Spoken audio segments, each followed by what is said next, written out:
আমরা যে অধ্যায়টাই অবস্থান করব এটা হচ্ছে 100% নিশ্চিত জায়গা যে গ বিভাগের একটি অংশ এখান থেকে থাকবেই, এর কোনো বিকল্প নাই। দুদিন যাবত যত পরীক্ষা হয়েছে এই অধ্যায় ভিত্তিক একটি প্রশ্নের গ বিভাগে উপস্থিতি আছেই, যার জন্য এটার প্রতি একটি বিশেষ মনোযোগী বোঝা বা আয়ত্ত করার চেষ্টা করবে। তো এর আনুষঙ্গিক অনেক কথাবার্তা আছে যেগুলো না বুঝলে এর গাণিতিক সমস্যার সমাধান দেওয়া একটু কঠিন হয়ে যাবে।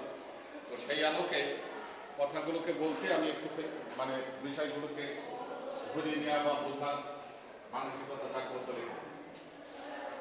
তো পরিবহন লাইনের ঝোল এটা যদি আমরা একটু বাস্তব অবস্থায় যার যে অঞ্চলে হোক টাওয়ার থেকে যদি একটু দূরে আমরা নজর ফেলি বা দেখার চেষ্টা করি বা মানসিকতা জাগ্রত করি তাহলে দেখতে পাবো তারগুলো স্টেট ভূমির সাথে সমান্তরালে অবস্থান না করে একটু ঝুলিয়ে ঝুলিয়ে স্থানান্তর করার প্রবণতা পরিলক্ষিত হবে।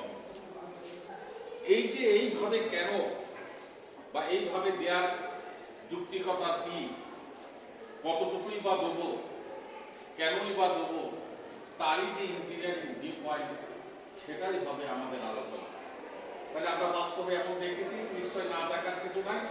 পোলের টাওয়ারের কাছে গেলে কিন্তু বোঝা যাবে না, এটা হচ্ছে একটু দূরে থাকলে তখন দেখা যাবে যে হ্যাঁ আসলে তারগুলো ভূমির সাথে সমান্তরালে স্টেট আকারে না থেকে এইভাবে ঝুলিয়ে ঝুলিয়ে থাকবে।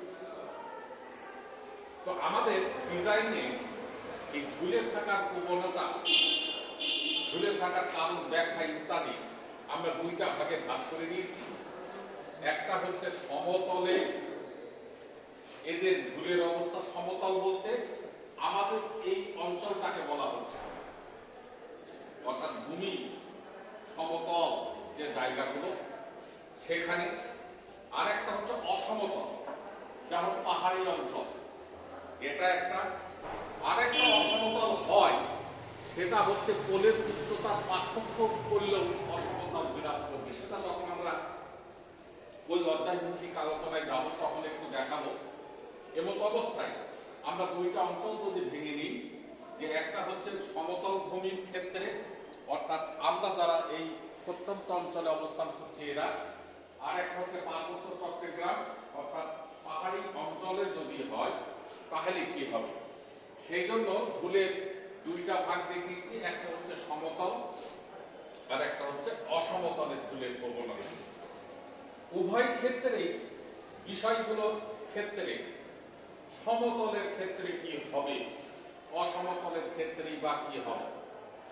তো সমতলে আমরা কিছুক্ষণ আগে বললাম যে ঝুল এইভাবে একটার সাথে আর একটা এইভাবে ঝুলে ঝুলে থাকে। সেখানে কিছু কন্ডিশন আছে। কন্ডিশনগুলো কি? পোলের উচ্চতা, আমি এখানে পোল লিখছি, তুমি ধরে নেবে যে আসলে পোল না, এগুলো হচ্ছে সব টাওয়ার। টাওয়ারের উচ্চতাগুলো সব হচ্ছে সমান।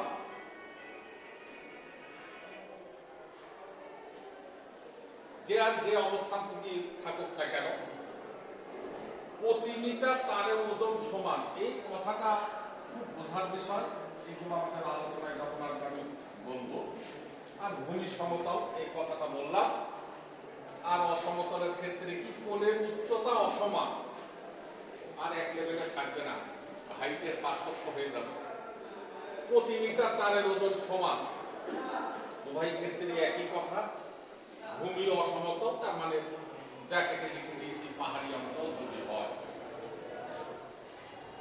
তাহলে এই হচ্ছে ঝুলের অবস্থা ভেদে দুইটা দিক, একটি হচ্ছে সমতল আর একটি হচ্ছে অসমতল। এই সমতল হোক বা অসমতল হোক, এই ঝুলের প্রবণতার জন্য যে বিষয়বস্তুগুলো আমাদের এখানে আসবে, হিসাব নিকাশগুলো আসবে বা ভিতরের কথাবার্তাগুলো আসবে, তোমাদের একটু বিশেষ মনোযোগী হওয়ার কারণে বলছি।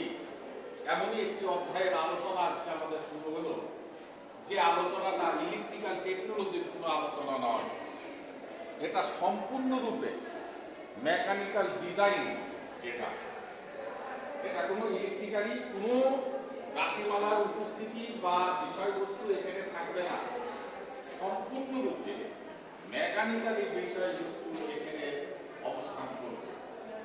বোঝা গেল? যার জন্য এই অধ্যায়টার ক্ষেত্রে একটি বিশেষ মনোযোগী না দিলে তুমি কিন্তু পরীক্ষার হলে বা পরীক্ষায় তুমি কিন্তু পারবে না। তাহলে এটা হচ্ছে কি আমার সম্পূর্ণরূপে মেকানিক্যাল ডিজাইন, অর্থাৎ এর যে হিসাব নিকাশ বা ভিতরের বিষয়বস্তু, সেখানে ভোল্টেজ, কারেন্ট, পাওয়ার, এনার্জি, এই জাতীয় কোনো কথাবার্তা থাকবে না, সম্পূর্ণরূপে আলাদা একটি বিষয়বস্তু এখানে উপস্থাপিত। তো আমরা একটু দেখি যে বিষয়টাকে কিভাবে আমরা দেখাতে পারি। এই হচ্ছে আমার একটা পোল, খুব খেয়াল করবা, আমি সিঙ্গেল লাইন দিয়ে দেখাচ্ছি। এই একটা পোল,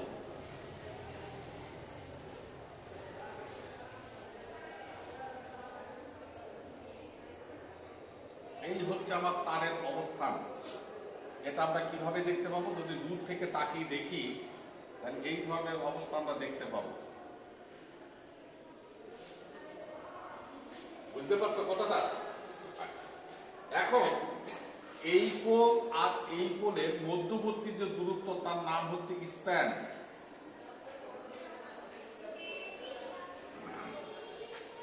একটা পোল থেকে আর একটা পোলের মধ্যবর্তী যে দূরত্ব, তার নাম হচ্ছে স্প্যান। এই যে পোলের মাথা থেকে এই তার এবং এই তার, এই যে তার ঝোলানো অবস্থা, যেহেতু আমাদের একটা ডিজাইনের বিষয়, এখানে আমরা দেখতে পাচ্ছি যে সব থেকে বেশি ঝুলে আছে এই জায়গাটা। সব থেকে বেশি ঝুলে আছে কোন জায়গায়? এই জায়গায়। এইটাই কিন্তু আমাদের ডিজাইন। সেই ঝোলাটা যদি আমরা একটু বাস্তবতায় লক্ষ্য করি, তাহলে তুমি খেয়াল করলে দেখতে পাবে দুই পোলের বা টাওয়ারের ঠিক মাঝখানে মধ্যবর্তী অবস্থানে তার সব থেকে বেশি ঝুলে থাকার প্রবণতা পরিলক্ষিত হবে, হতেই হবে। তোমরা এগুলো বাস্তবে দেখবা, দেখলে আমার কথার সাথে অনেকটা মিল খেয়ে যাবে যে হ্যাঁ, ছাত্র এই কথাগুলো বলেছিল, যে ঠিক মাঝখান করে দেখবা যে সব থেকে বেশি ঝুল। এই সব থেকে বেশি, এটাই তো আমাদের ডিজাইন। আমরা যেমন সব থেকে বেশি মিতব্যয়ী প্রস্তুচ্ছেদ, সব থেকে উন্নতিকরণ, পাওয়ার ফ্যাক্টর, এই যে সব থেকে বেশি যেটা, সেটাই হচ্ছে আমাদের ডিজাইনের বিষয়। এই যে ঝুলে আছে, এর নামটা দেবো আমরা ইংরাজি স্যাক থেকে এস।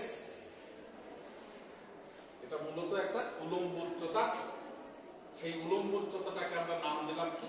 এস। এইবার তারের যে একটা ওজন আছে, সেই ওজনের নাম দেবো আমরা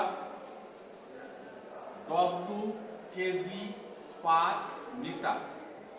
এখানে একটুখানি কথা উঠছো, ডিজাইনের ক্ষেত্রে কিছু জিনিস ফিক্সড না করলে আকাঙ্ক্ষিত মানের তারতম্য ঘটে, যার জন্য কিছু জায়গা আমরা ফিক্সড করবো। যেমন জায়গাটা কি? পরিবহন লাইনের পরিবাহী গঠন প্রকৃতির পদার্থ, অর্থাৎ উপাদান একই জাতীয় পদার্থ দিয়ে তৈরি। যতদূরই যাক, উপাদানের কোনো পার্থক্য থাকবে না। কন্ডিশনগুলো খেয়াল করতে হবে, একই জাতীয় উপাদান। আর একটা হচ্ছে প্রস্তুচ্ছেদের ক্ষেত্রফল এ, এরিয়া একই, অর্থাৎ নো চেঞ্জ, মানে কিছু দূর চিকন কিছু দূর মোটা, এটা না। একই জাতীয় পদার্থের একই প্রস্তুচ্ছেদ বিশিষ্ট, ক্ষেত্রফল বিশিষ্ট পরিবাহী, কোনো তারতম্য নাই। এটা কিন্তু আমাদের কন্ডিশন। এটাকে ব্রেকডাউন ঘটলে কিন্তু আবার এই কথাগুলো অনেকটা চেঞ্জ হয়ে যাবে। যদি হয়, তাহলে সমতলের ক্ষেত্রে আমরা দেখতে পাবো যে তারের সর্বাধিক ঝুলে থাকার প্রবণতাটা ঠিক দুই পোলের মধ্যবর্তী অবস্থানে যা অবস্থান পরিলক্ষিত হবে। এখন ডিজাইন হচ্ছে কি? আমি তো ঝুলে বিভিন্ন ভাবে দিতে পারি, কতটুকু দেবো, কি পরিমাণে দেবো, যেটার উপরে নির্ভর করবে আমার আনুষঙ্গিক কাজের বা আনুষঙ্গিক বিষয়ের সুবিধা অসুবিধা বা মূল কথা হচ্ছে আমার সেই ডিজাইনটা যে সে কতটুকু আমি দেব, এই মানটাই হচ্ছে আমাদের নির্ণীত বিষয়বস্তু। এই মানটাই আমাদেরকে নির্ণয় করতে দেয় এক্সামিনার যে সর্বোচ্চ ঝুল কত বা ঝুলের পরিমাণ। হঠাৎ করে তো আর পাওয়া যাবে না, আগে বেশ কিছু জিনিস আমাদের আয়ত্ত করতে হবে, অবগত হতে হবে, জানতে হবে। তারপর এখন এই স্প্যানটাকে আমরা একটু অ্যালফাবেটিক্যালি প্রকাশ করি, যার নাম হচ্ছে বইয়ের সাপেক্ষে অ্যালফাবেটটাকে নাম দিলাম হচ্ছে আমি এল, স্প্যান। এটা অর্ধেক যদি হয় তাহলে নিশ্চয়ই এইটুকুকে বলা যায় L/2, এটাও হচ্ছে আমার L/,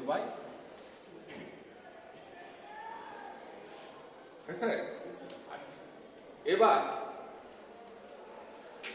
একটা তারের উপরে মেকানিক্যাল ডিজাইন, যেহেতু টেনশন একটা কাজ করবে, তাকে টেনে ধরে রাখার জন্য যে কোনো জিনিস, কারণ একটা তারের তো একটা ওজন আছে, সেই ওজনটাকে যে ফোর্স দিয়ে আমি ধরে রাখি তার নামই হচ্ছে টেনশন। টেনে ধরে রাখার সামর্থ্য, ক্ষমতা, বল প্রয়োগ করা যেটা, সেটা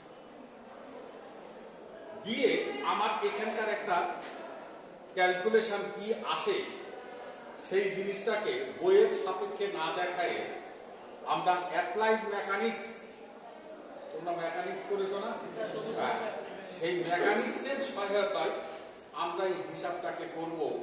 যেহেতু আমি স্টার্টিংই বলেছি যে এই অধ্যায় ভিত্তিক আলোচনা কিন্তু সম্পূর্ণ মেকানিক্যাল, অর্থাৎ ডিজাইনটা সম্পূর্ণরূপে মেকানিক্যালে, যেখানে ইলেকট্রিক্যালে কিছু নাই। দেখো সেই ডিজাইনে তোমরা এই জাতীয় একটা জিনিস করেছিলে মনে হয়,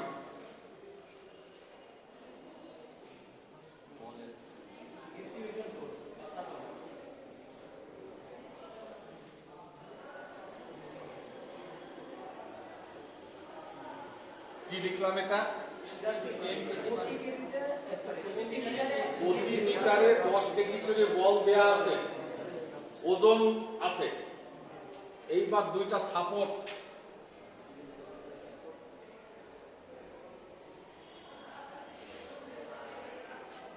তাহলে তো সে খাড়া হয়ে দাঁড়িয়ে থাকবে না, ওটা তো পড়ে যাবে। এইবার এটা ডিস্টেন্স মনে করলাম যে হয়তো 10 মিটার, কথার কথা।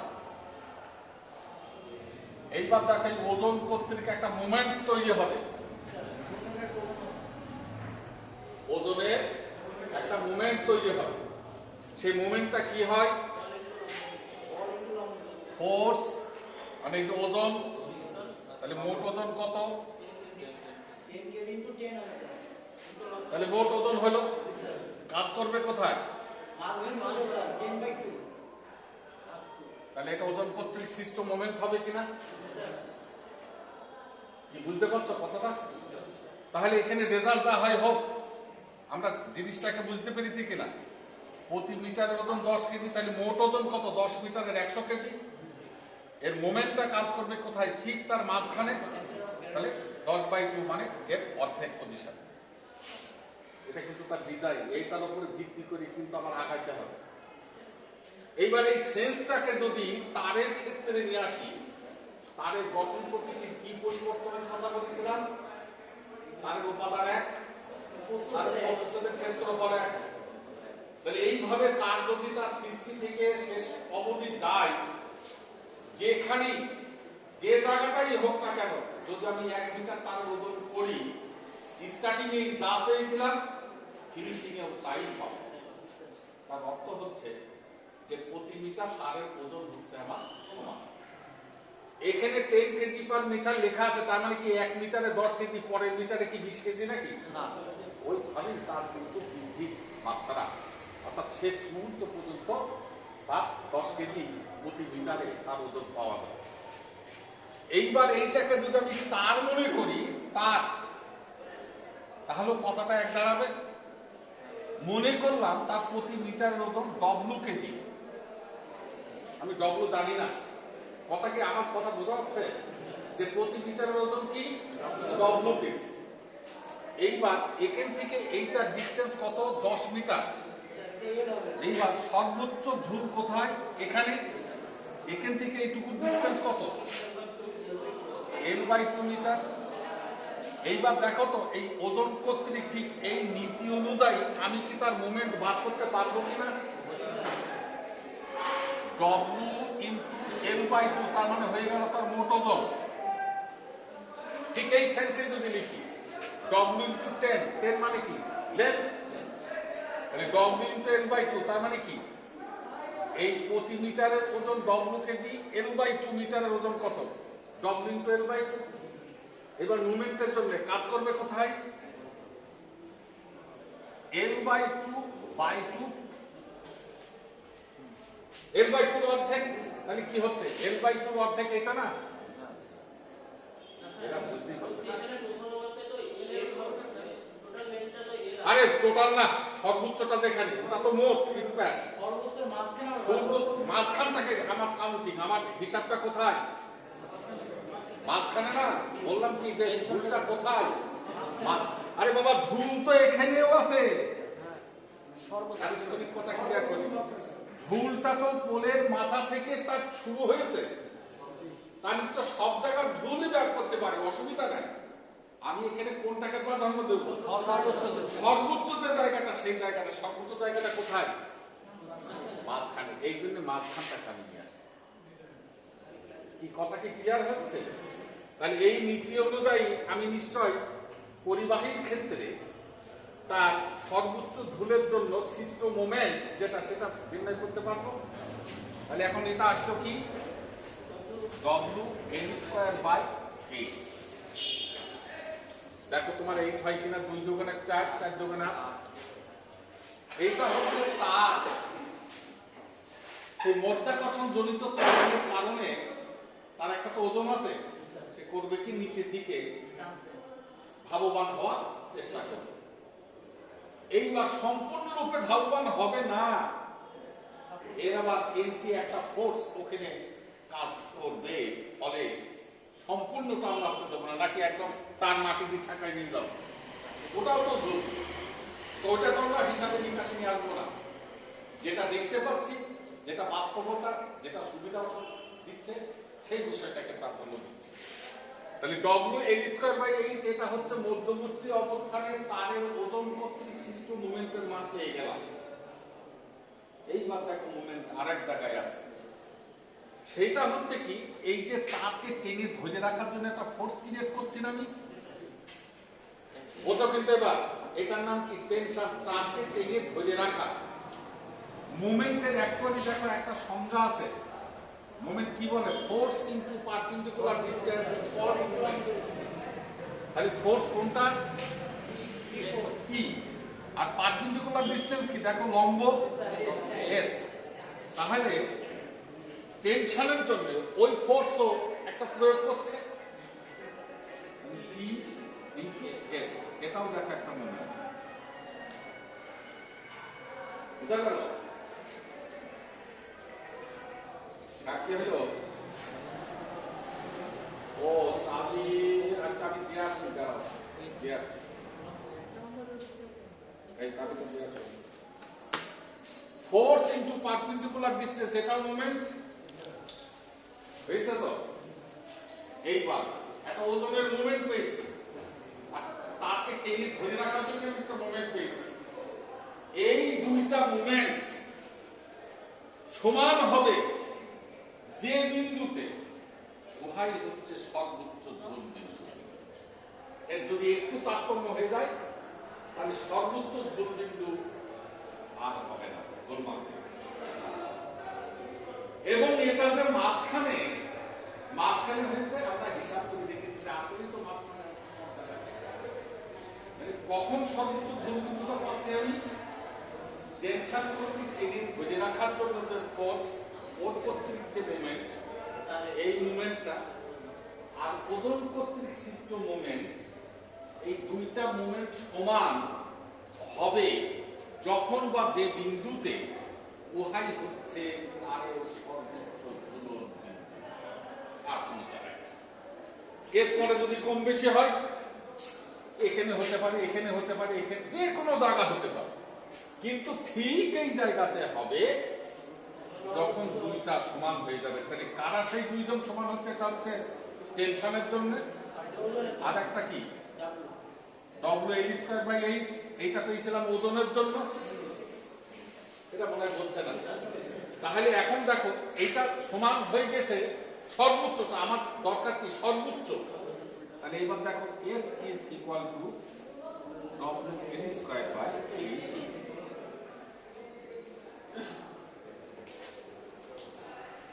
দিলাম,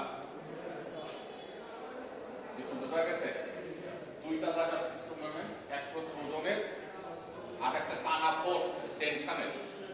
এই দুইটা ওজন, এই ওজনের মুভমেন্ট আর টানা ফোর্সের মুভমেন্ট, দুইটাই মুভমেন্ট আছে। এই দুইটা মুভমেন্ট সমান হলে আমি পেয়ে যাবো সর্বোচ্চ। আর যদি একটা গোলমাল হয় ঝুল পাবো, কিন্তু সর্বোচ্চ ঝুল নয়। এই কথাটা কি মাথায় খেলেছে নাকি? যে পোলের মাথা থেকে তারে ঝোলানো আছে, সব জায়গাতেই ঝুল আছে। আমি ক্যালকুলেশন করছি কোনটা সব থেকে বেশি ঝুলে আছে। সব থেকে বেশি ঝুলে থাকাটা হচ্ছে তার টার্মস এন্ড কন্ডিশনে। এটা যেন ভুল না হয়। বোঝা গেল?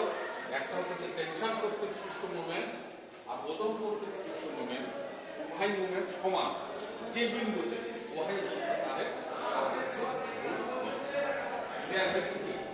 তাহলে দেখো মাথায় একটুখানি অ্যাটেনশনের সাথে খেলাবে যে আমরা এই অধ্যায় ভিত্তিক আলোচনায় দেখো ইলেকট্রিক্যালি কোনো রাশিমালা নিয়ে কিন্তু এখানে আলোচিত হবে না।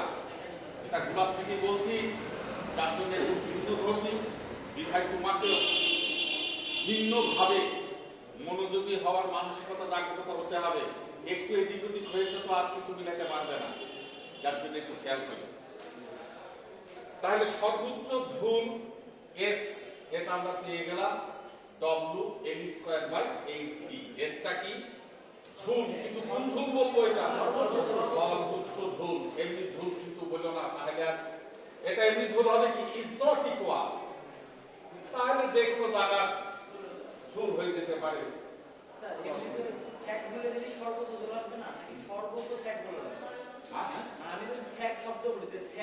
আরে বাবা, এখন বিষয়টা হচ্ছে সর্বোচ্চ। সর্বোচ্চ এখন এই ডিজাইনের ক্ষেত্রে আমাদের অধ্যায় আর সর্বোচ্চ কথা বলবে না। ওই সর্বোচ্চ বাদ দিয়ে শুধু ঝুল। ওই ঝুল মানে হচ্ছে সর্বোচ্চ। ওই ঝুল মানে হচ্ছে তুমি বুঝবা যে আমার সর্বোচ্চ ঝুল। এইবার আমরা বিষয়টা একটু অন্যদিকে যাব। এই বিষয়টা একটু খেয়াল করবা সকলে, কি যাচ্ছি আমি।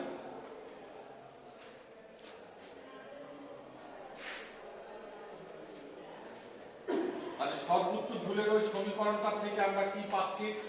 তিনটে অ্যালফাবেট পেয়েছি আমি এখানে। একটা হচ্ছে W, একটা হচ্ছে L, আর একটা হচ্ছে T।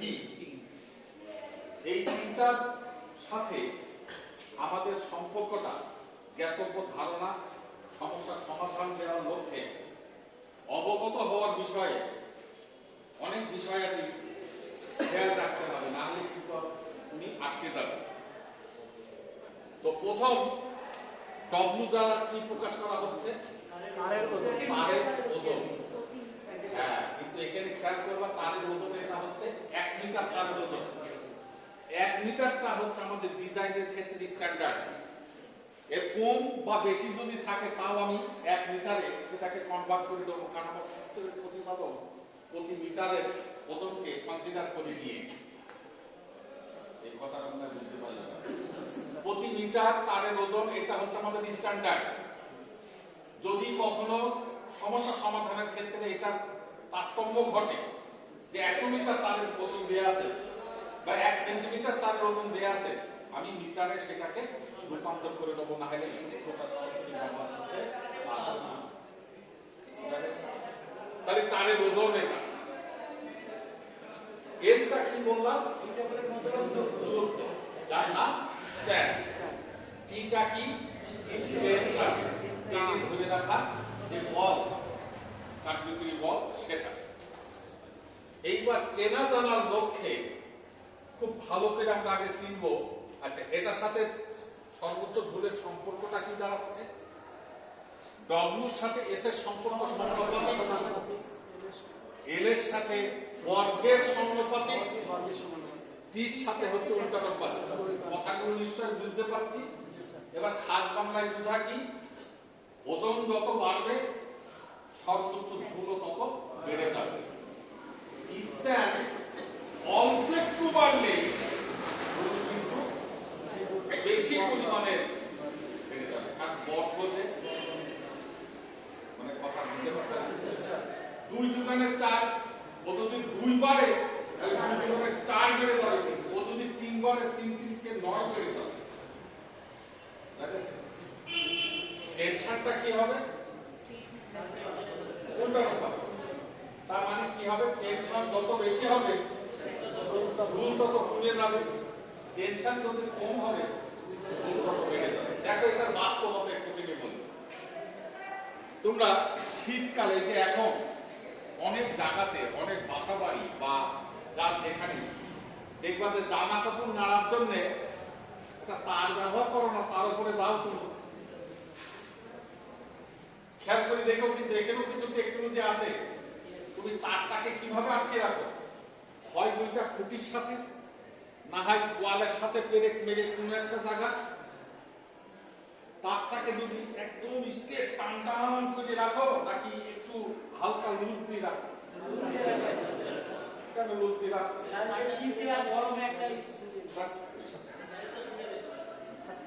টান টান করে রাখবো আমি। তাহলে যেটা দিয়ে তুমি আটকাচ্ছ না, ওইটাকে অনেক শক্তিশালী হতে হবে। কথা বুঝতে পারছি? আমি যেটা দিয়ে আটকাচ্ছি সেটা পেরেক দিয়ে হোক বা বাঁশের খুঁটি হোক, ওইটাকে অনেক শক্তিশালী হতে হবে। কারণ আমি তো টান টান করে রাখবো, ঠিক আছে? কিন্তু এটা দিচ্ছি না, না করে করছি কি হালকা একটু ঝুলাই দিচ্ছি বা লুজ রাখছি, সোজা কথা। ফলে আমার খুঁটিকে অত মজবুত হতে হচ্ছে না, বা ওয়ালের সাথে পেরেক যেটা আমি আটকাচ্ছি সেটাকে অত মজবুত করে রাখা লাগছে না। খেয়াল করেছো বিষয়টা? এইবার তুমি তোমার জামা কাপড় হোক বা যাই হোক, ও যখন দিচ্ছ প্রাথমিক অবস্থা যেই তুমি ওজন বাড়িয়ে দিচ্ছ, ও দেখবা যে আস্তে আস্তে নিচের দিকে নেমে যাবে। একটা পর্যায়ে কিন্তু নামতে দেবে না। তুমি যেটা ঝুলিয়ে রাখছো না সাধারণ অবস্থায়, এখানে তুমি চিন্তা করে হয়তো একটা করনি, তাও তোমার এখানে একটা চিন্তা আছে, নাকি একদম সব তার ইয়ে করে ঝুলে দিতে, তাহলে তুমি কোনো কিছু নাড়তেই পারবে না, সব তো মাটিতে লেগে যাবে। এই আইডিওলজিটা কিন্তু কাউকে শেখানোর দরকার নেই, কিন্তু এখানে জ্ঞানটাকে আমি নিয়ে আসছি যে আমি টান টান করেও দিচ্ছি না, আবার খুব বেশিও ঝুলিয়ে দিচ্ছি না, এমন একটা পর্যায়ে দিচ্ছি যাতে আমার কাজ করতে সুবিধা হয় এবং অন্যের অসুবিধা না হয়। ডিজাইন তাই আমরা ঝুলিয়ে রাখবো ঠিকই, তো এমন একটা পর্যায়ে যাতে আমি আমার সুবিধা পাবো, অন্যকে অসুবিধা না করে। অন্য বলতে কি, এই যে এখানে আমার মাটিতে কি হচ্ছে, কৃষক তার কাজ করছে না, তাহলে আমি যদি বেশি ঝুলাই দিই, মানে পরিবহন লাইন বা হাই ভোল্টেজের লাইন, মনে করো 230 কেভি লাইন বা 132 কেভি লাইন, এইবার ডিসটেন্সের পরেই ওর কিন্তু ইফেক্ট পাওয়া শুরু হবে। তাও দেখবো যে অনেক গ্রাম বাংলার পথ ঘাট দিয়ে যখন যাই, টাওয়ারে একটা নির্দিষ্ট দূরত্বে ডেঞ্জারাস সিম্বল দেওয়া থাকে। ডেঞ্জারাস সিম্বল বুঝো? লাল রঙের মরা মাথা এরকম ক্রস দিয়ে রেখে দিয়ে আসে। এর অর্থটা কি, তুমি এর উপরে উঠো না, এবং তার কাটা দিয়ে পেছানো থাকে যে তোমার যাওয়ার নিষেধ। আর কেউ যদি অবজ্ঞা করে সেটা তো তার ব্যাপার, বিপদ তো সে ডেকে নিয়ে আসতো। কিন্তু আমি ইঞ্জিনিয়ার হিসাবে কি করে দিয়েছি যে না, তুমি এর উপর দিয়ে যেতে পারবে না। নাকি এগুলো দেখুন, একটু খেয়াল করে দেখো, এগুলো বলা থাকে, এগুলো ইন্ডিকেট করা থাকে, এগুলো মেনে চলতে হয়। কারণ আমরা অনেক সময় বাঙালি তো দেখা যাচ্ছে এগুলোকে মারার চেষ্টা করছে না, মুখে দূর তো কি জন্য দিয়েছে যায় না।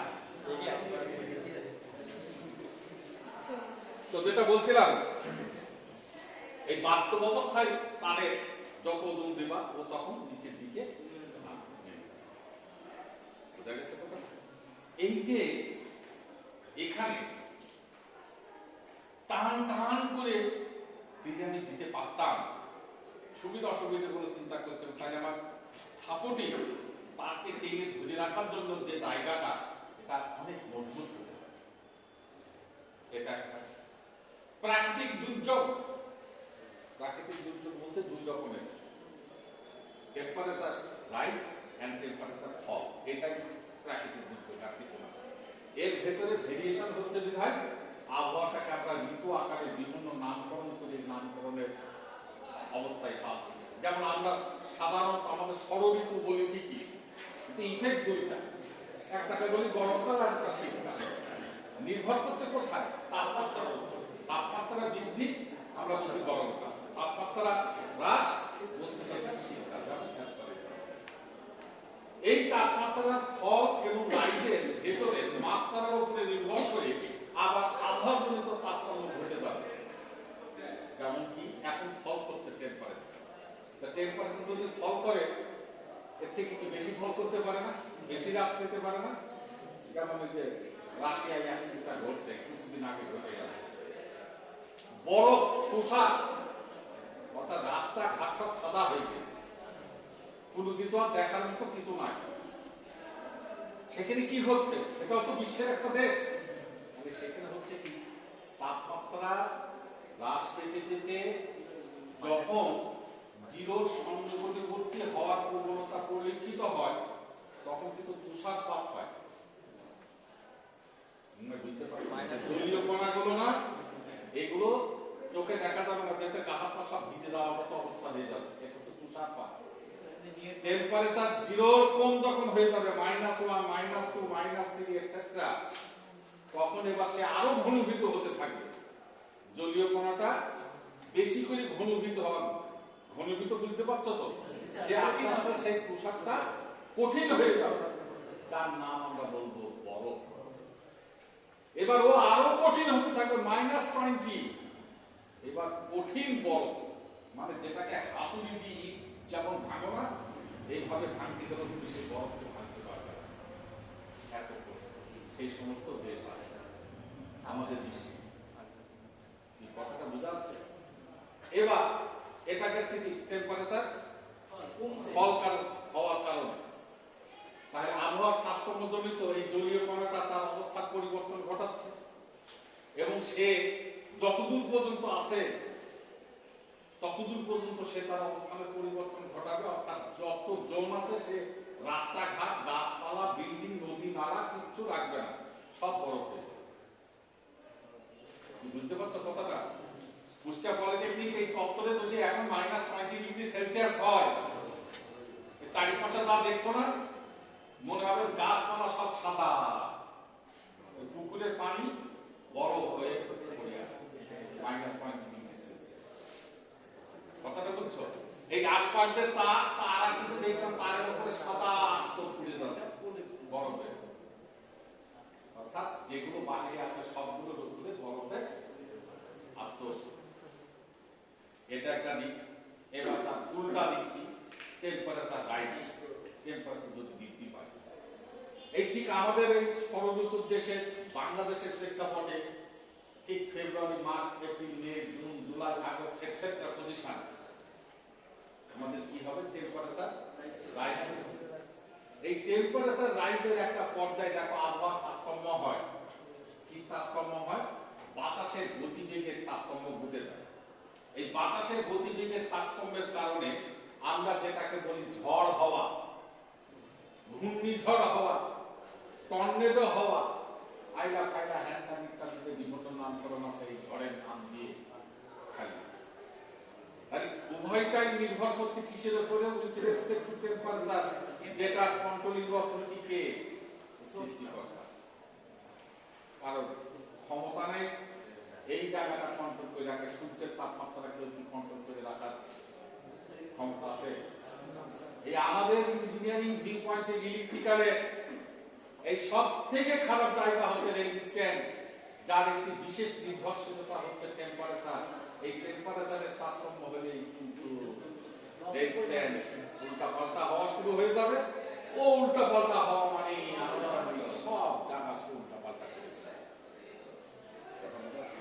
তাহলে এবার যে তারটা ছিল সেই তারটা যদি টেম্পারেচার রাইজ হয়, টেম্পারেচার যদি বৃদ্ধি পায়, তাহলে আবহাওয়ার তারতম্যে কি পরিলক্ষিত হবে? ঝড়ের প্রবণতা আসবে, বাতাসের বেগ বেড়ে যাবে। বাতাসের বেগ যদি বেড়ে যায়, তুমি যে জায়গাটায় তার আটকে ছিলে না, যদি একটু লুজ করে কোনো ক্রমে প্যাচ পুষ দিয়ে রাখো, আর বাতাসের বেগটা যদি বা স্থানান্তর হওয়ার প্রবণতাটা যদি বেড়ে যায়, তোমার জামা কাপড় নাড়া লাগবে না, এমনি তার ছিঁড়ে পড়ে যাবে।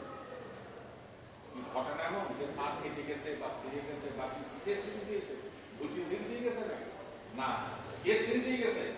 বাতাস। ওই যে আমার রাত্রিরে হয়তো আরে এত ঝড় হয়েছে, গাছপালা ভেঙে তো বড় বড় গাছপালা ডাল যদি ভেঙে ফেলতে পারে, আর তোমার ওইটুকু তার ছেড়া তো কোনো বিষয় না। দেখি আমরা যে তারের ওজনটা খেয়াল করছি, প্রকৃত কাজ করার পরও ডিজাইনে যেমন তোমাকে চিন্তা করতে হবে যে আমি এখানে জামা কাপড় নাড়বো, এটা একটা আমার উদ্দেশ্য, কিন্তু যে জিনিসটাকে সেট আপ করবো তার পেছনে পূর্বে পরে ভবিষ্যতে চিন্তা ভাবনা করে একটা কাজ করতে হয়।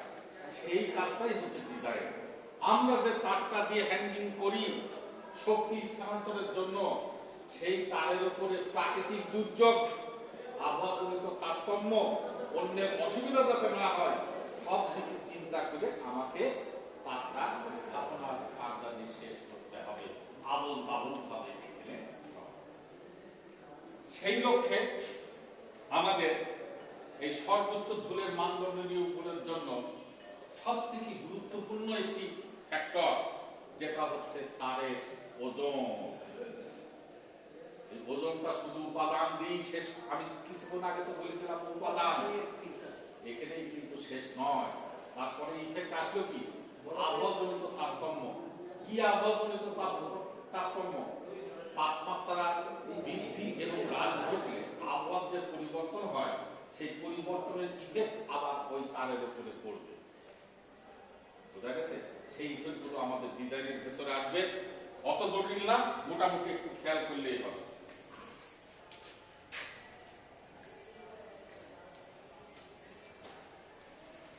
এইটা লিখলাম আমি ডব্লিউ কেজি পার মিটার। কি বুঝলাম? উপাদানটাকে ফিক্স করে ফেলবো মাথায়। উপাদান আর মনে রাখবা যে তারের উপাদান একদম একই। আরেকটা জিনিস কি, তারের প্রস্তুতের ক্ষেত্রে বলে কোনো পার্থক্য নেই, একই প্রস্তুতের ক্ষেত্রে।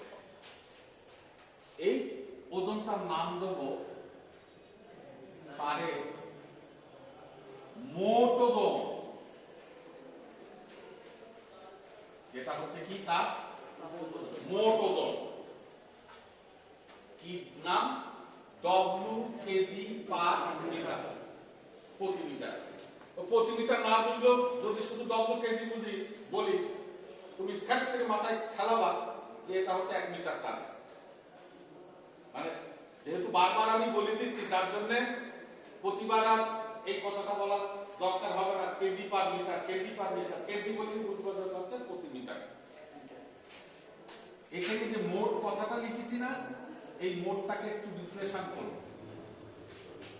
মোট কথাটা মানেই হচ্ছে এক বা একাধিক জিনিসের সমন্বয় তো মোট হবে। এই জিনিসটাকে আমরা আমাদের এই টেকনোলজির এই অধ্যায় ভিত্তিক আলোচনার জন্য 3টা ভাগে ভেঙে নেব।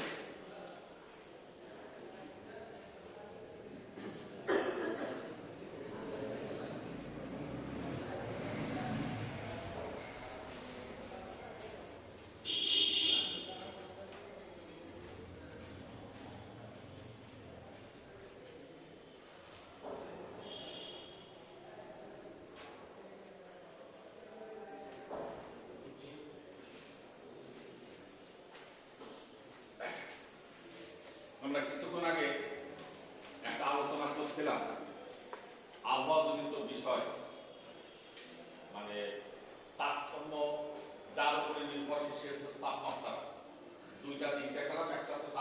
বৃদ্ধি আর তাপমাত্রা হ্রাস। এই বৃদ্ধি এবং হ্রাসের কারণে আমাদের পরিবহন লাইনে বা আবহাওয়া মারাত্মক যে বিপর্যয় ঘটে সেটা হচ্ছে দুই দিক। এক হচ্ছে ঝড় টর্নেডোর দিক, আর হচ্ছে বরফের।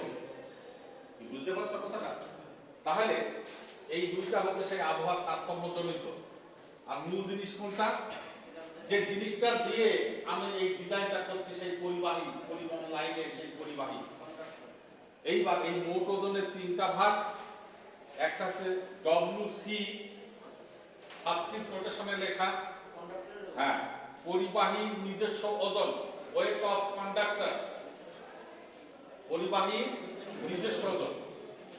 ডব্লিউআই, বরফ কর্তৃক সৃষ্ট ওজন।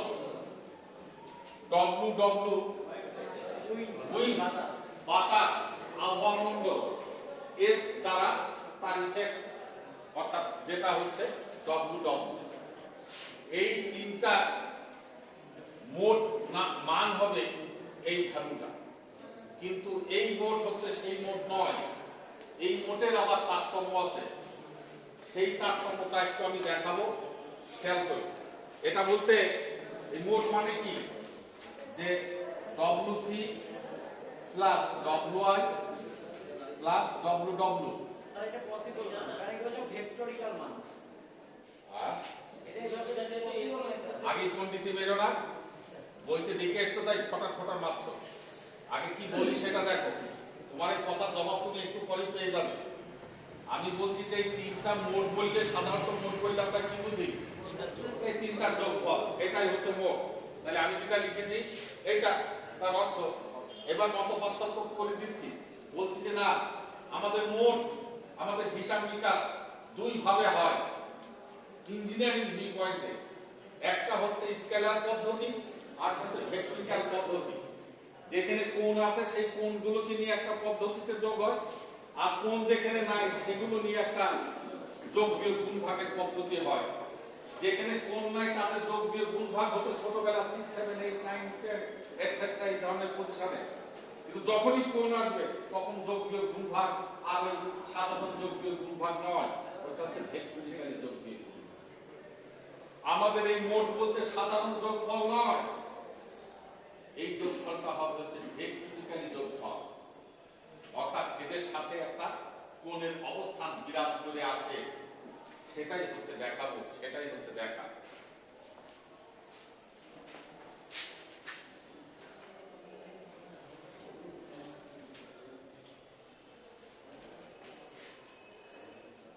একটা তারের উপরে ওজনের যে বিষয়,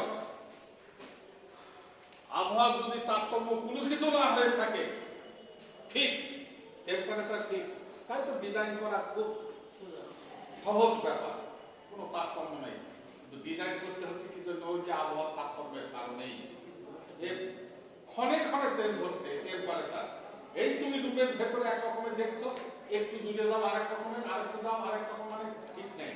যার জন্য কি হচ্ছে এখন এই সারা বাংলাদেশের ভূখণ্ডে কি বলছে যে অমুক জায়গার তাপমাত্রা এত ডিগ্রি সেলসিয়াস, এই যে চেঞ্জ হয়ে গেছে।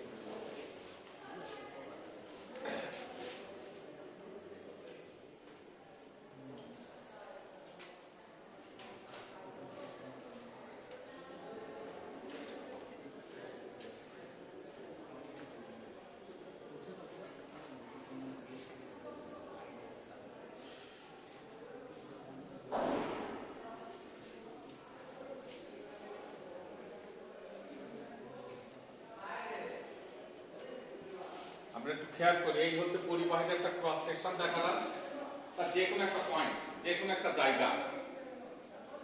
এবার দেখো এর উপরে ইফেক্টটা কি হয়। তারের একটা নিজস্ব ওজন আছে, আছে তো? তার টেন্ডেন্সি কি হবে? সবসময় ছেড়ে ছেড়ে পড়ে যাওয়া, সেই ওজনের ইফেক্ট।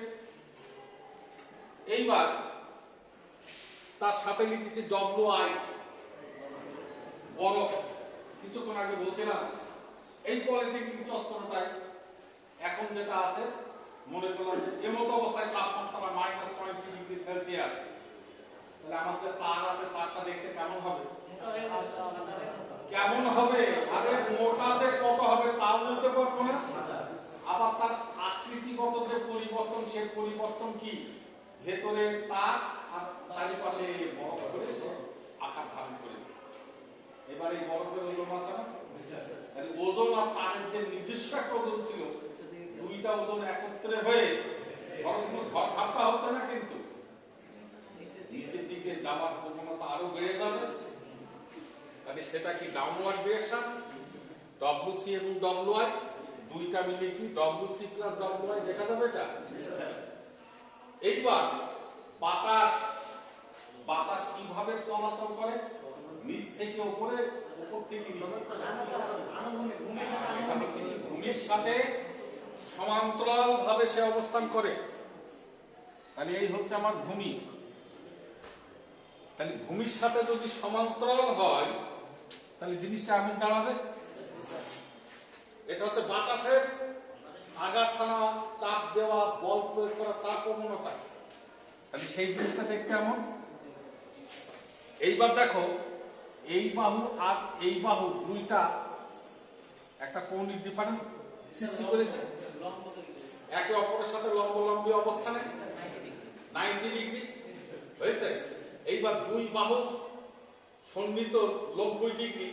এইবার তার মোট মানটা নির্ণয় করা যাবে কি করে করব, সামন্তরিকের সূত্র। ইয়েস, ঠিক আছে। তাই এই বাহু প্যারালাল এটা, এই বাহু প্যারালাল এটা। এবার কর্ণটা কি, লব্ধি বলতে কি বোঝায়, লব্ধি তো ফিজিক্সের ভাষা। হ্যাঁ, এটা হচ্ছে ওই দুই সন্নিহিত বাহু মিলে যেটা তার মোট মান, যেটাকে ফিজিক্সের ভাষায় বলা হয় লব্ধি, রেজাল্টেন্ট। মনে কথা বুঝতে পারলো না? তাহলে এটা একটা সামুদ্রিক ডেভেলপ করলাম, এর প্যারালাল এটা, এর প্যারালাল এটা। তাহলে এটা কি কর্ণ, যেটা লব্ধি নির্দেশ করছে, সেই লব্ধিটাই হচ্ছে আমার মোট মান, যার নাম হচ্ছে ডব। এইবার উহা কত, ভূমি স্কয়ার প্লাস লম্ব স্কয়ারের মাথায় রুট, ভূমি স্কয়ার প্লাস লম্ব স্কয়ারের মাথায় রুট। তাহলে হচ্ছে কি WC plus WI plus W W.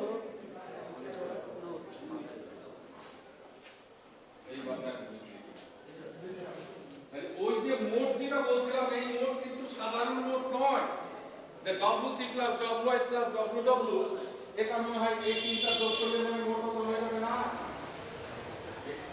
মোট মান, যে মানটা আসছে তার উপরে সৃষ্ট ওই ওজন বা বলের প্রতিক্রিয়ার ফলে তার যে তির্যক অবস্থা বিরাজ করছে সেখান থেকে বোঝা গেল।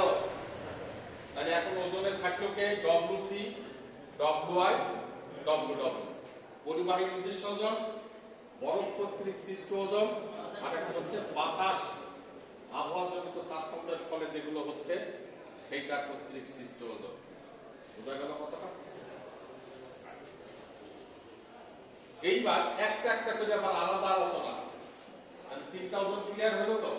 তাহলে ডব্লিউ বলতে কি, আমরা ইন্ডিকেট করেছি ডব্লিউ পরিবাহীর মোট ওজন। মোট বলতে কি, এরা তিনজন হলো কিভাবে, সূত্রটা বলে দিয়েছি ওখানে। এটা মানে হচ্ছে WC plus WI whole square plus W W square.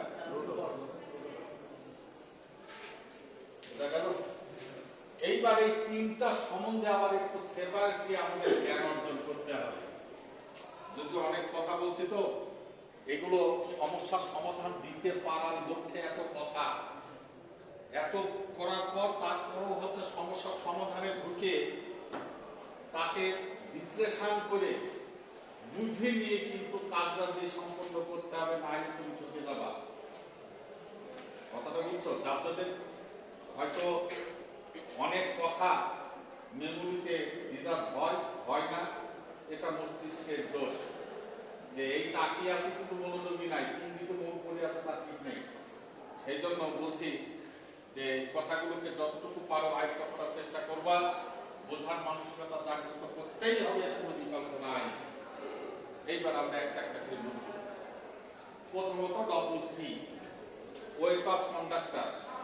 আমরা বোঝার জন্য বুঝে নেব এটা হচ্ছে পরিবাহীর নিজস্ব ওজন।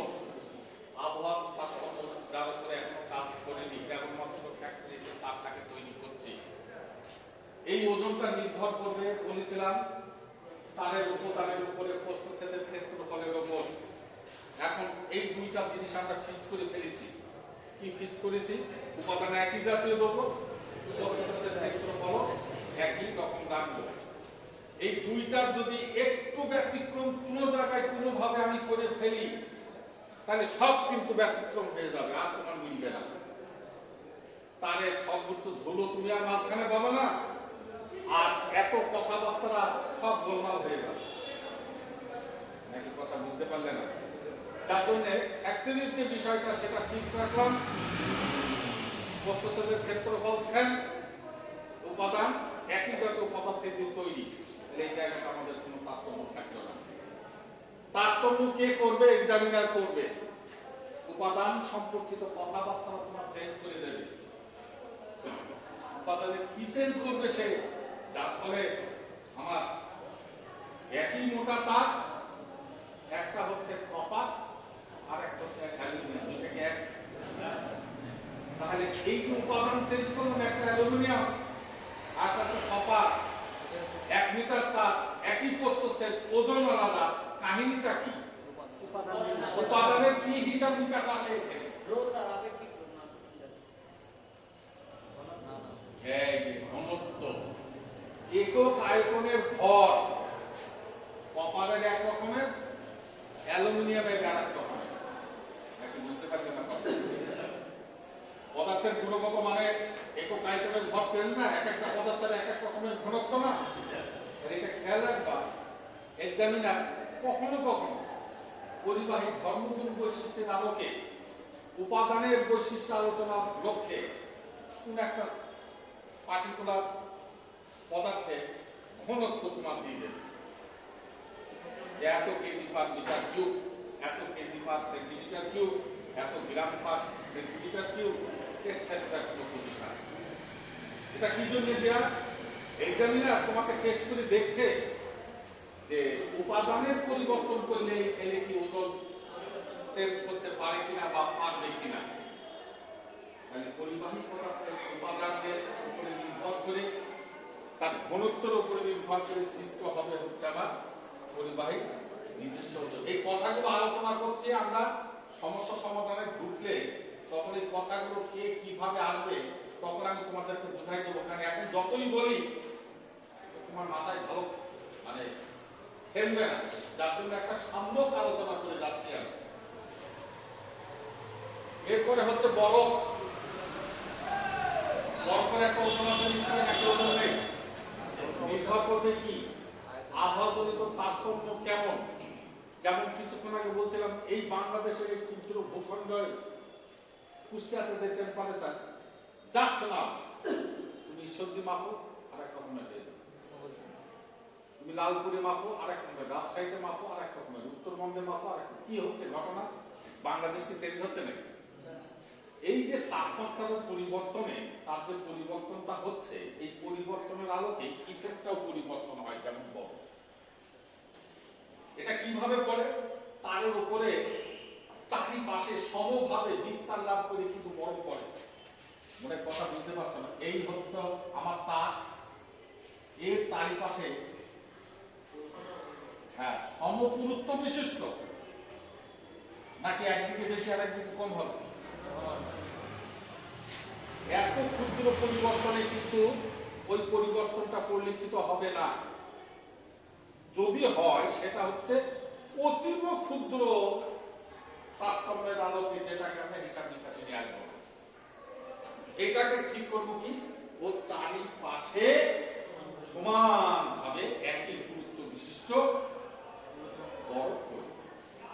তাহলে পূর্বে যখন তার ওজন ছিল আর যে বরফ পড়ে গেল তখন তার ওজন বৃদ্ধি পেয়ে গেল।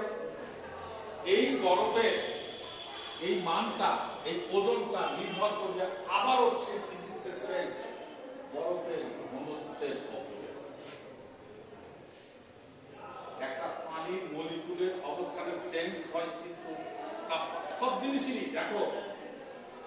মাত্রার পরিবর্তন, তোমার বডিটাকে চিন্তা করো, দেখা চেঞ্জ হয়ে গেছে।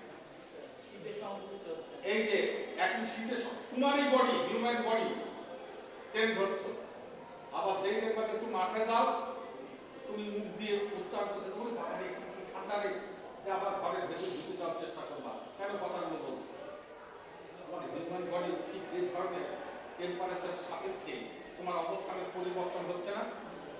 আবার যখন তুমি রুমের ভেতরে যাচ্ছ, তখন দেখা যাচ্ছে চাদর ফাদর জায়গায় জায়গায় ঠিক থাকে, হয়তো অনেক সময় চেঞ্জ করে হালকা কোনো বিষয় তুমি ব্যবহার করছো।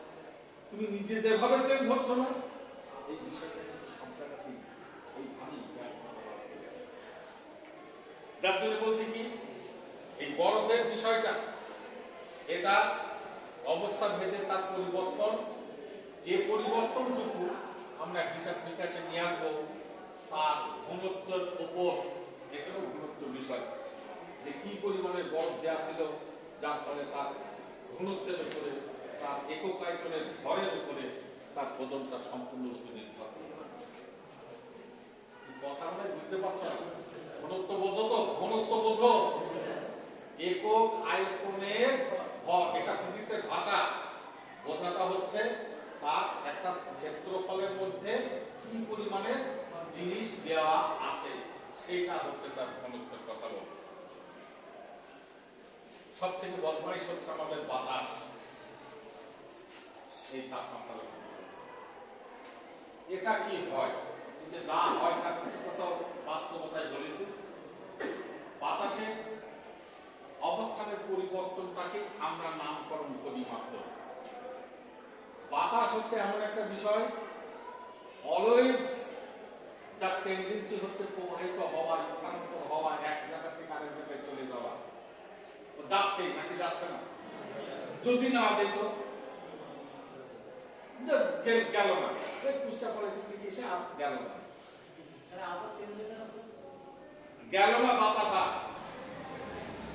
আরে সব রোগী ভূত হয়ে যাবে, অক্সিজেন কি জিরো হয়ে গেছে। দেখো আল্লাহর প্রদত্ত এত কিছু না, দেখো তার সৃষ্টি রহস্য কি সুন্দর, কি ব্যালেন্সিং করে রেখে দিয়েছে। শুধু কি মানুষ মরবে নাকি? যা কিছু আছে সব আল্লাহ এমন একটা পথ তৈরি করে দিয়েছে, কেউ কেউ ঠেলা দিচ্ছে নাকি? আল্লাহ অটোমেটিক সিস্টেম চলছে। এই যে প্রবাহ, এই প্রবাহ মাত্রার উপরে ভিত্তি করে আমরা নামকরণ করেছি মাত্র। প্রবাহটা স্বাভাবিক, কিচ্ছু নাই, কিচ্ছু বলছি না। একটু পরে প্রবাহটার স্পিড বাড়িয়ে দিলাম, বেগ বাড়িয়ে দিলাম, অর্থাৎ সময়ের সাপেক্ষে অতিক্রান্ত দূরত্বটা বেশি করে দিলাম, যাকে ফিজিক্সের ভাষায় কি বলে বেগ। বেগ বেগ বেগ বাড়তে বাড়তে দেখবা যে এই বাতাসের এই বেগ বৃদ্ধি পাওয়ার ফলে এবার নামটা বলছে, বাবা খুব পছন্দ। এই যে কিছুক্ষণ আগে মাঠে যে বলবো না যে এখানে খুব বাতাসে ঠান্ডা লাগছে, বাতাস আসছে মানে স্থানান্তর হচ্ছে খুব বেশি। এইবার এখানে যদি আরেকটু বেগটা বাড়িয়ে দাও, তুমি তো বাদ তো হওয়াই না, ক্ষমতার জাস্ট বেকায়দা বাতাস প্রবাহিত হচ্ছে। এবার আরেকটু বাড়িয়ে দাও, ঝড় হয়ে যাচ্ছে। আরো বাড়া, গাছপালা ডাল ভেঙে পড়ছে, ঘূর্ণিঝড় হয়ে যাচ্ছে। আরো বাড়িয়ে দাও, গাছপালা উপড়ায় ফেলছে, টর্নেডো টাইপের হয়ে যাবে। এইগুলো নাম মূল জায়গাটা হচ্ছে সেই বাতাসের স্থানান্তর হওয়ার মাত্রা বা বেগ বৃদ্ধি অবস্থা ভেদে তাদের নামকরণ গুলোকে আমরা এমন বলছি। সাধারণ বাতাস প্রবাহিত হওয়া, ঝড়, ঘূর্ণিঝড়, টর্নেডো, সাইক্লোন, এছাড়া বিভিন্ন নামকরণের হচ্ছে। সেটা যদি যে কোনো গাছের মোটা মোটা ডাল যদি ভেঙে ফেলতে পারে, আমার টাওয়ারের উপরে যে তারটা আছে তার উপরে প্রভাব ফেলবে না? ফেলবে তো। সেই খেলাটাকে আমরা ডিজাইনে প্রাধান্য দিতে হবে। তুমি যদি না দাও, সামান্য একটু বাতাসের পর আর একটু জোরে বাতাসের তার ছিল। এইগুলো কিন্তু আগে আমাদের এই বাংলাদেশেই ঘটতো, কিন্তু আস্তে আস্তে আমরা ডিজাইনটাকে এইভাবে করে নিয়ে এখন খুব কম ঘটে না, তো তা না, খুব কম, তাও ঘটে মাঝে মধ্যে হয়তো শুনতে পাও যে অমুক জায়গার আওয়াজ বিকল হয়ে যাওয়ার কারণে প্রচন্ড কারণ আমি কত লিমিট দেবো তারও তো একটা অর্থনৈতিক হিসাব আছে। এখন চিকন একটা তার এক প্রান্ত আর এক প্রান্ত আটকে রাখার জন্য বিভিন্ন রকমের ব্যবস্থাপনা আছে। এখন তুমি যদি শুধু জামা কাপড় নাড়ার জন্য তার যাতে কখনো বাতাসে ছিঁড়ে না যেতে পারে এই প্রবণতার উপর নির্ভর করে তুমি করলে কি মোটটা কলাম বিম তুলে তার সাথে তার একটা হ্যাঁ তার কোনো ছিঁড়বে না। পেছনে অর্থনৈতিক কথা চিন্তা করো যে সামান্য জামা কাপড় নাড়ার জন্য আমি এখানে কত টাকা ব্যয় করবো, তারপরও যে ছেড়তে পারবে না এটাও কিন্তু এত নিশ্চিত বলা যাবে না। মোটামুটি এর উপরে ভিত্তি করে আমাদেরকে ডিজাইন করা, সেই ডিজাইনে যখন আমরা তার স্থাপন করি তখন আবহাওয়া অফিস থেকে একটা জরিপ নিই যে 100 বছরের ভেতরে এখানে সর্বোচ্চ কত বেগে বাতাস প্রবাহিত হয়েছে বলে মনে হয়। আবহাওয়া অফিস বা আশপাশ বলল যে 60 সালে একবার এখানে খুব বড় রকমের একটা কম্পন হয়েছে যে এর মধ্যে আর তেমন কিছু হয়নি, আর এমনি ঝড় যেটা হচ্ছে সেটা। তখন তারা চিন্তা করবে যে ঠিক আছে সর্বোচ্চ যেটা হয়েছে 60 সালে ওর উপরে ভিত্তি করে টেনশনটাকে তারা ডেভেলপ করে। এটা হবে কি যদি ব্যাপক অনাকাঙ্ক্ষিত কোনো জায়গা না হয় তাহলে সচরাচর পাওয়ারের বডি থেকে তার বিচ্যুত হয়ে যাওয়া এটা হচ্ছে আবহাওয়া সেই ইফেক্ট যেটা আমরা ডিজাইনের জাত দিয়ে হিসাব করবো সেটা হচ্ছে বাতাসের প্রভাব। ঝড় টর্নেডো হলে আমার তারের উপরে বোঝা গেছে। আজকে আমি এই সামনে একটা কথাগুলো বললাম, আর একটা বলে যাই টেনশন, এই সম্বন্ধে একটু কথা বলে আজকে ক্লাসটাকে শেষ করব। তোমাদের উচিত হবে এই অধ্যায় ভিত্তিক এমনি থ্রোলি রিডিং পড়া, দেখা কোথায় কি আছে কি লেখা আছে বোঝার দরকার নেই, অবগত হওয়া যে আমি জানি যে এই লেখাটা এই বিষয় সম্বন্ধে বইয়ের অমুক জায়গায় এই কথাটা লেখা আছে, তাতে আমি যখন সমস্যার সমাধানের বিশ্লেষণ করতে থাকবো তোমার যদি অবগত হওয়ার অবস্থানটা জানা থাকে তাহলে তোমার ধরাটা বা বোঝাটা সুবিধা হবে যে রুম স্টাডিতে সেই জায়গাটাকে প্রাধান্য দেওয়া। এইবার আমি আসছি টেনশন, এর সাথে ঝুলের সম্পর্কটা কি? একদম ব্যস্তনুপাতিক, এটা বাস্তব। তাই তার একটা পজিশনে ঝুলে আছে, তুমি তাতে ধরে টান দাও দেখবে তো আস্তে আস্তে সোজা হয়ে যাচ্ছে।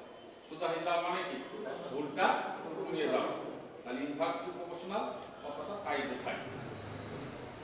টেনশনটাকে বলবো আমরা পীড়ন দিয়ে, পীড়ন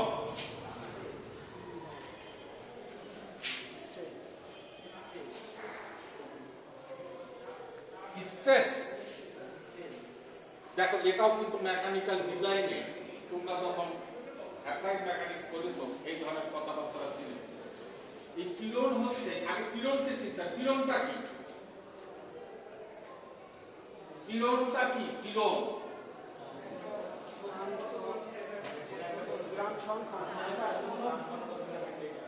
কোন পদার্থকে যদি আমি ফোর্স প্রয়োগ করি পদার্থের অণু আর পরমাণু যেগুলো আছে ওই মলিকিউলগুলো যে এক্সেল করার যে প্রবণতা এটা আছে। হ্যাঁ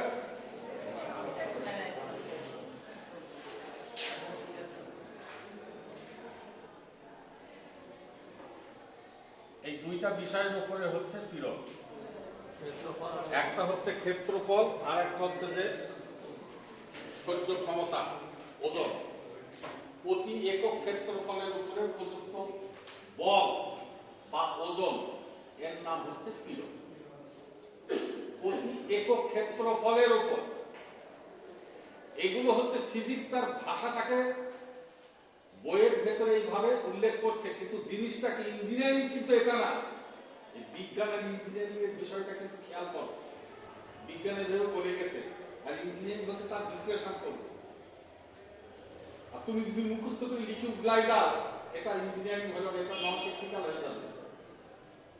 ও তোমার যে বইয়ের ভাষাটা না, ওই ইঞ্জিনিয়ারিং জ্ঞানের দরকার নেই, যে কোনো একটা ছেলেকে মুখস্থ করে লিখতে বলে সে লিখে দিয়ে চলে যাবে। এটা ইঞ্জিনিয়ারিংটা হচ্ছে বোঝা, এটাই হচ্ছে মূল বিষয়। মুখস্থ করে উগলাই দেয়া এটা কিন্তু ইঞ্জিনিয়ারিং নয়। প্রতি একক ক্ষেত্রফলের উপর প্রযুক্ত বল জিনিসটা কি সব জায়গায় আছে। প্রতি একক ক্ষেত্রফল, এটা হচ্ছে বিজ্ঞান সেভাবে বলে দিয়েছে। তাহলে সেটা কি? তুমি যেখানে বসে আছো না, বসার জায়গাটা খেয়াল করো, কোথায় বসে আছো? একটা ক্ষেত্রফলের উপর। কে বসে আছে? তুমি। তোমার কি আছে? বডিতে ওজন আছে না? এই হচ্ছে তোমার পিলো। এখন এই বসে থাকা এই ওজন সহ্য করার উপরে তারতম্য ঘটে যেতে পারে। সেটা হচ্ছে কি, ওই ক্ষেত্রফলের উপরে ওই ওজন হয় ধরে রাখতে পারবে না হয় পারবে না, পজিটিভ নেগেটিভ সেন্স। যদি ধরে রাখতে পারে তাহলে এর নাম হচ্ছে কার্যকরী পিলো। হ্যাঁ, আর যদি না পারে এর নাম হচ্ছে ব্রেকিং পিলো। খেয়াল করো, আমি যে ক্ষেত্রফলটার উপর বসে আছি, যে একটা ভাঙছে না, এটা হচ্ছে কার্যকরী। আর এমন একটা জায়গায় ওইটা যদি একটি কাগজের চেয়ার দিতাম, ওটা একটা ক্ষেত্রফল, সেন্সটা বোঝো, তাহলে ওকে বসাই কি হইতো? ভেঙে যেত। এইবার ওইটা হয়ে গেল ব্রেকিং পিলো। তাহলে পিলনের কিন্তু দুইটারই সংজ্ঞা কিন্তু এক, ইফেক্ট।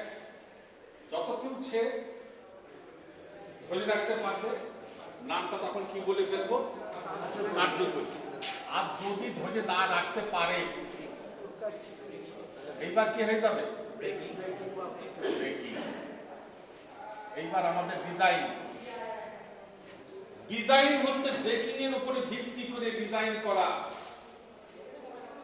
কত বল প্রয়োগ করলে ভেঙে যাবে,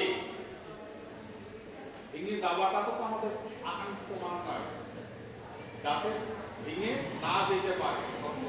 এই চেয়ারের কিন্তু একটা ডিজাইন আছে, যে কাঠের একটা থিকনেস দেয় না, সচরাচর কিন্তু কথাটা না, তোমার চিন্তা করতে হবে। বিল্ডিংটায় তুমি বসে আছো, আন্দাজে করা না এইসব, এর পেছনে ডিজাইন আছে না? ডিজাইনে কি ওই লোড ক্যালকুলেশন বলি যেটা আমরা, অর্থাৎ পিলনকে প্রাধান্য দিয়ে এই বিল্ডিং কি ভেঙে যেতে পারে না। এখন 10 লাখ লোক নিচে লাফঝাপ মারবো, এর উপরে কি হয়ে যাবে? এবারে যাবে যেতে পারে। ডিজাইন ফেলিওর, আমাদের একটা ক্ষেত্রফলের উপর উপযুক্ত বল সহ্য করতে পারবে না, পাস।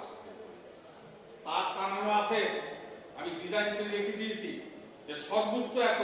এখন কোনো কারণে যদি সর্বোচ্চটা ব্রেক হয়, আমার তার ছিঁড়ে পড়ে যাবে, আমার কিছু করার নেই।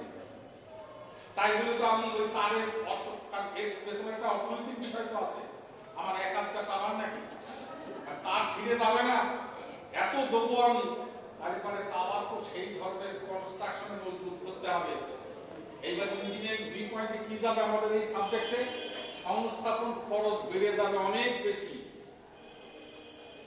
1 লাখ টাকা দিয়ে টাওয়ার তৈরি করা যায়, আবার 10 লাখ টাকা দিয়ে টাওয়ার তৈরি করা যায়, 50 লাখ টাকা খরচ করে টাওয়ার তৈরি করবে। কোনটা দিয়ে করবা তুমি? আমার যেটা অর্থনৈতিক সাশ্রয় লাগবে সেটা। তুমি যদি অর্থনৈতিক সাশ্রয়ের কথা চিন্তা করতে 10 লাখ টাকা দিয়ে টাওয়ার তৈরি করো, তাহলে এবার ব্যয় ভাগ তোমার বেড়ে যাবে। তো পিলনের সেন্সটা হচ্ছে ব্রেকিং আর কার্যকরী। আমরা যেটা ভাঙার আগ মুহূর্ত পর্যন্ত যা দেখতে পাই, যা কাজে লাগাই, এটাই কার্যকরী। আর ভেঙে গেলে এটা ব্রেকিং, ওটা লাস্ট পজিশন। এই দুইটার হিসাব বিকাশের জন্য আমরা একটা ফ্যাক্টর হিসাব করে থাকি, যার নাম হচ্ছে সেফটি ফ্যাক্টর। মনে আছে কিনা? মনে আছে কিনা? Safety factor. ফ্যাক্টর কথাটা যেখানেই যেভাবেই থাক, যদি কিছু না বোঝো, এইটুকু আগে প্রাথমিক অবস্থায় মাথায় খেলাবা, এই জিনিস হচ্ছে দুইটা বিষয়ের অনুপাতের কোন হিসাব নিকাশ সে করে বা বহিঃপ্রকাশ ঘটায়। ফ্যাক্টর বললেই তাহলে এখন তো আমি যদি নাও বুঝে থাকি, লেখা আছে কি সেফটি ফ্যাক্টর, নিরাপদ ফ্যাক্টর, নিরাপদ সহজ অনেক সময় বলে।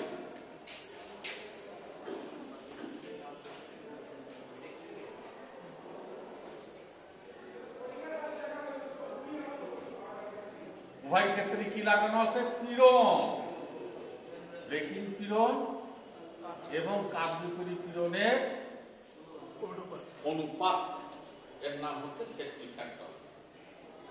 তাহলে আমরা এই সেফটি ফ্যাক্টরের মান দেখে বুঝতে পারবো যে তার কার্যকরী পীড়নের অবস্থা কি হয় এটা, অথবা সেফটি ফ্যাক্টরের মান দেখে ধরতে পারবো তার ব্রেকিং পীড়নের অবস্থা কি। এখন দেখো ব্রেকিং পীড়ন এই অনুপাত থেকে আমি নিয়ে আসছি, এটাকে একটু সংক্ষেপে লিখি। হ্যাঁ, এই কার্যকরী পীড়ন বলছি না, এই বইয়ের ভাষায় যেটা টি লেখা আছে না, যে টি, ইহাই কিন্তু কার্যকরী। বোঝা গেছে? আর বিএসটা কিন্তু আমার ডিজাইনের লুকায়িত হিসাব, এটাও কিন্তু আমার কাজে লাগবে। আর সেফটি ফ্যাক্টরকে একটু সংক্ষেপে লিখছি এস এফ, সেফটি ফ্যাক্টর।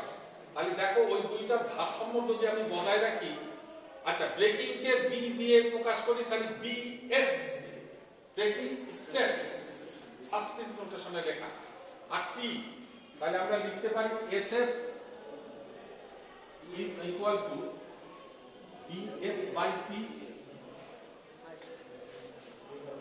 ঠিক আছে? তাহলে bs is equal to sf into t,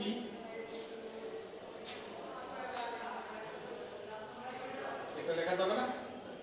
তাহলে এখন বড় কে, কোন পীড়নটা বড় হয়? অবশ্যই ব্রেকিংটা বড়। ব্রেকিং বড় না হলে তো ভাঙবে না। কার্যকরী পীড়নের মাত্রা বাড়তে বাড়তে বাড়তে বাড়তে যদি ব্রেকিং এর মানে উপনীত হয়, চেয়ার ভেঙে যাবে, তার ছিঁড়ে যাবে, বিল্ডিং ভেঙে পড়ে যাবে ইত্যাদি। ডিজাইন কি করা হয়? ভেঙে যাওয়া পর্যন্ত নাকি? তার আধিপত্য পর্যন্ত, যাতে না ভাঙতে পারে সেই হিসাব নিকাশ করে আমার ডিজাইন করা লাগে। তো এটা একটা সম্পর্ক, এটা একটু খেয়াল রাখবে। মূলত যেটা বলছিলাম, এই সেফটি ফ্যাক্টরের মান, এই মানটা যত বেশি দেওয়া থাকবে বুঝতে হবে যে তারে ছিঁড়ে যাওয়ার প্রবণতা কত কম। কিন্তু আমরা বেশি দিতে পারি না, দেওয়া মানে অর্থনৈতিক অনেক খরচ করে যাবে। বুঝছো, আমরা দরিদ্র দেশ, যার জন্য অত বেশি খরচ করতে পারি না, মোটামুটি খরচ করে থাকি। এইগুলো ছিল হচ্ছে আমাদের আনুষঙ্গিক এই অধ্যায় ভিত্তিক আলোচনার ভিতরে কিছু কথাবার্তা। আগামীকালকেও আমরা ভিতরের কথাবার্তা বেশ কিছু আলোকপাত ঘটাবো। তারপরে পরশুদিন হয়তো আমরা যেতে পারি তার সমস্যার সমাধানে, তার আগে যাওয়া যাবে না। তোমাদের কি করণীয় হবে? আজকে যেগুলো যা আলোচনা করেছি, যতটুকু যাই হোক, অডিওটা একটু কান দিয়ে শুনবা, বইটাকে সামনে নিয়ে এমনি গল্পের বই পড়ার মতো করে পড়বে, এই উদ্দেশ্যে, অবগত হওয়ার লক্ষ্যে, বোঝার জন্য নয়। আর অনেক কথা হয়তো মিলিয়ে যেতে পারে, যদি বুঝে থাকো তাহলে তো বুঝলে, আর যদি না বুঝে থাকো তুমি এমনি অবগত হওয়া, অবস্থান কোথায় কি আছে এটা জানার জন্য তুমি এটাকে একটু স্টাডি করবে। তাহলে আজকে এখানে শেষ করলাম, ইনশাআল্লাহ।